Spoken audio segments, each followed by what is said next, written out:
These are super hard, bro. And I'm gonna lie, my first impression on them, these are like a better Nike version, bear with me, of a Yeezy 700. Hear me out. Well, let me know what y'all think, bro. Let me know what y'all think. Am I tweaking or what? I think these are a better version, Nike version of a Yeezy 700. Let me know, please. Or am I tripping or am I spinning them facts, man? These are tough. As y'all can see, the bright orange goes crazy. And then you can see this chrome plating right here.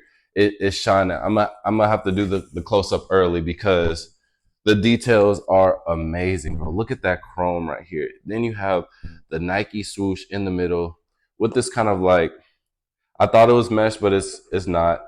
It's kind of like a cage right here. So this is not mesh, but you do have the metal plating with the Nocta labeling and the Nike swoosh right here. That's tough.